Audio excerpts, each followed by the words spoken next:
Note of dissent কোনো গণতান্ত্রিকতার জন্য দেয় নাই।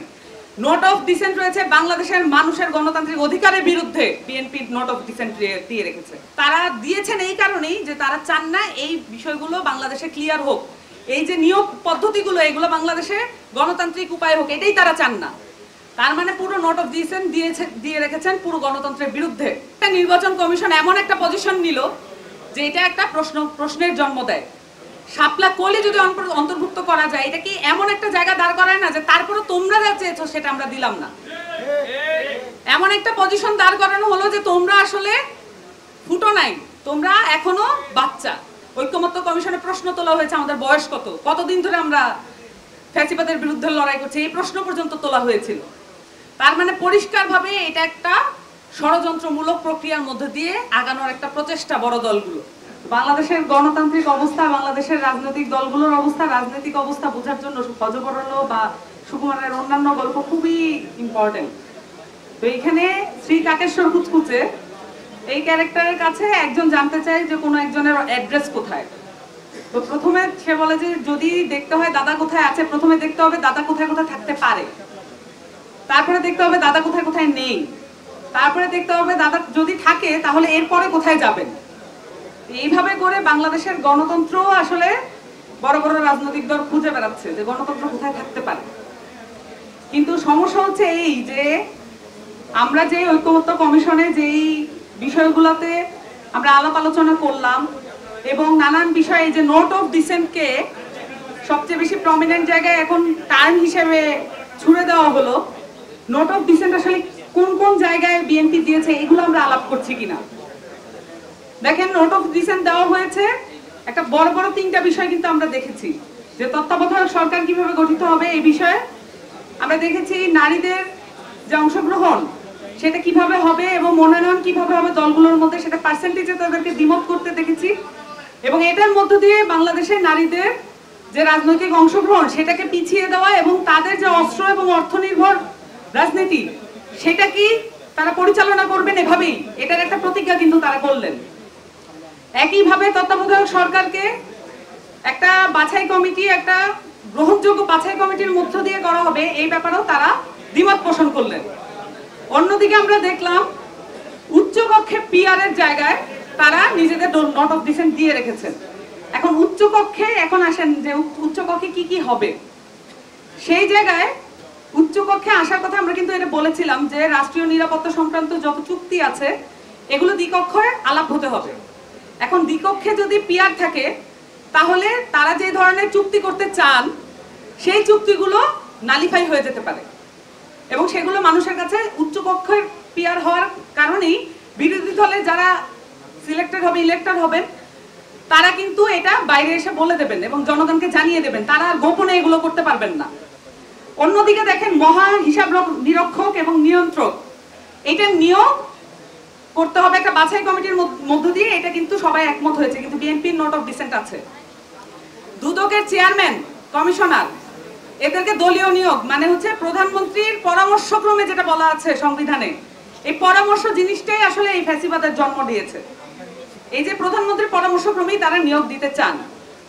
একই সাথে আমরা দেখলাম আইনজীবী সংগঠনকে রাজনৈতিকভাবে ব্যবহার করা যাবে না, এবং এই যে একটা আইন দিয়ে মাস্তানি তৈরি করা হয়েছে এই আদালতগুলোতে, বিশেষ করে আমাদের সুপ্রিম কোর্ট, যে সুপ্রিম কোর্ট বাংলাদেশের আশা ভরসা আশ্রয়স্থল হতে পারত, এই সুপ্রিম কোর্টে আইনজীবীদের দিয়ে, দলীয় আইনজীবীদের দিয়ে ত্রাস সঞ্চার করা হয়েছে। সেখানে গুন্ডামি মাস্তানি সবই চলে, সেখানে সাধারণ মানুষ প্রবেশ করতে পারবে না, কিন্তু আইনজীবীদের দিয়ে ওখানে মাস্তানি করা চলবে। সো এই জিনিসগুলো হচ্ছে বিএনপির নোট অফ ডিসেন্ট।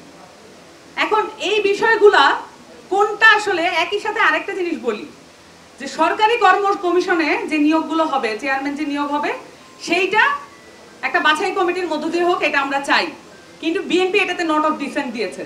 এখন দেখেন, বিএনপির আরেকজন বড় নেতা সেদিন এক ভাষণে বলেছেন যে আপনারা শুধু ভাই ভাই পাশ করে আসেন, বাকিটা আমরা দেখব। তাহলে এখন খুব পরিষ্কার না, সরকারি কর্ম কমিশনে আপনি চেয়ারম্যান নিয়োগ করবেন আর ওদিক থেকে উনি দেখবেন, এটা তো খুব পরিষ্কার যে প্ল্যানটা কোন দিকে যাচ্ছে। এবং এই ঘটনার কারণে আজকে যে এই যে কোটা সংস্কার আন্দোলন থেকে এই যে গণঅভ্যুত্থান এই পর্যন্ত চলে আসলো, এটা তো কর্মসংস্থানের এই যে দুরবস্থা এবং কোটার মাধ্যমে যেভাবে নিয়োগ করা হয়েছে, দলীয় নিয়োগ করা হয়েছে, এইভাবে এই প্রসেসটার কারণেই তো এত সমস্যা দেখা গেল। তো এই যে বিষয়গুলো, এইগুলোতে আসলে নোট অফ ডিসেন্ট বিএনপি দিয়ে রেখেছে। নোট অফ ডিসেন্ট কোনো গণতান্ত্রিকতার জন্য দেয় নাই। নোট অফ ডিসেন্ট রয়েছে বাংলাদেশের মানুষের গণতান্ত্রিক অধিকারের বিরুদ্ধে বিএনপি নোট অফ ডিসেন্ট দিয়ে রেখেছে। এবং একই সাথে এখানে 270 দিনে তারা এগুলো করতে পারবেন না। 270 দিন মানে 9 মাস, দিনের হিসাবে বললে বোঝা যায় না। 9 মাসে ইলেক্টেড যারা জনগণের কাছ থেকে ম্যান্ডেট প্রাপ্ত, তারা এসে যদি এই কাজগুলো করতে না পারেন, তার মানে এটা পরিষ্কারভাবে বোঝা যাচ্ছে এটা স্বয়ংক্রিয়ভাবে কেন করা হবে না, কারণ তারা চান না এটা সফল হোক। এই যে বিষয়গুলো, এই নোট অফ ডিসেন্টগুলো তারা দিয়েছেন এই কারণেই যে তারা চান না এই বিষয়গুলো বাংলাদেশে ক্লিয়ার হোক, এই যে নিয়োগ পদ্ধতিগুলো এগুলো বাংলাদেশে গণতান্ত্রিক উপায় হোক, এটাই তারা চান না। তার মানে পুরো নোট অফ ডিসেন্ট দিয়ে রেখেছেন পুরো গণতন্ত্রের বিরুদ্ধে। একই সাথে আমরা একটা নতুন রাজনৈতিক দল হওয়া সত্ত্বেও আমরা নিজেদের মতো করে নিজেদের যে যতটুকু সক্ষমতা আছে ততটুকু দিয়ে আমরা সংগঠন গুছিয়েছি, কিন্তু আমরা সেই সাথে গণতান্ত্রিকতার লড়াই করার জন্য আমরা ঐক্যমত্য কমিশনে যে লড়াইটা করেছি এটা লাইভ টেলিকাস্ট হয়েছে।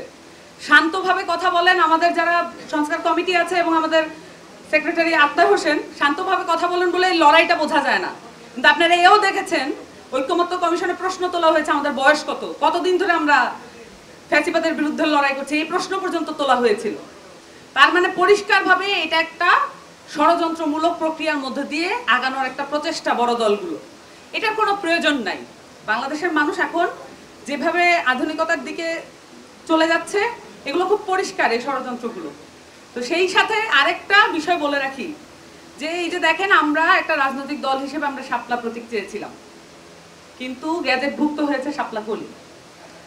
দেখেন যে কোনো ধরনের কারণ, আইনি ব্যাখ্যা, কোনো সাংবিধানিক ব্যাখ্যা ছাড়া আবারও একটা নির্বাচন কমিশন এমন একটা পজিশন নিল যে এটা একটা প্রশ্নের জন্ম দেয়।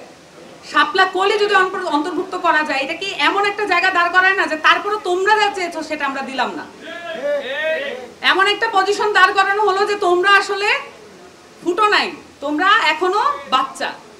এই যে একটা ন্যারেটিভ দাঁড় করানো হয়, এই ন্যারেটিভটা কার? এটা হচ্ছে বড় রাজনৈতিক দলগুলোর ন্যারেটিভ। এই ন্যারেটিভে এখনো কমপ্লাই করছে নির্বাচন কমিশন। সো আমরা মনে করি যে এই যে তাদের এখনো যে প্রক্রিয়াগুলো তারা চালু রেখেছেন এগুলো তারা অবিলম্বে বন্ধ করবেন। এখন গ্যাজেটভুক্ত এই যে সরকারি একটা কাগজ মানেই যে তারা একটা মনস্তাত্ত্বিক চাপ দিতে যাচ্ছেন, এই চাপ তো এই জেনারেশনের উপরে দিয়ে লাভ হবে না। সো শাপলা কলি তারা দিতে পেরেছেন মানে শাপলাও দেওয়া সম্ভব, এটা পরিষ্কারভাবে আমরা বুঝতে পারছি। তাহলে তারা কেন এই ধরনের একটা প্রতারণামূলক অবস্থান নিলেন, এবং এই দ্বারাই বোঝা যায় এই কমিশনগুলো যেগুলোর বর্ণনা আমি এখন পর্যন্ত দিলাম, সেটা চেয়ারম্যানকে কেন বাছাই কমিটি এবং একটা নির্দলীয় বাছাই কমিটির মধ্য দিয়ে আসতে হবে, এই যে নির্বাচন কমিশনকে দেখে আপনারা বুঝতে পারবেন। এই নির্বাচন কমিশন পুনর্গঠন করার আগ পর্যন্ত বাংলাদেশে একটা সুষ্ঠু নির্বাচন করা সম্ভব না। সকলকে ধন্যবাদ। আসসালামু আলাইকুম।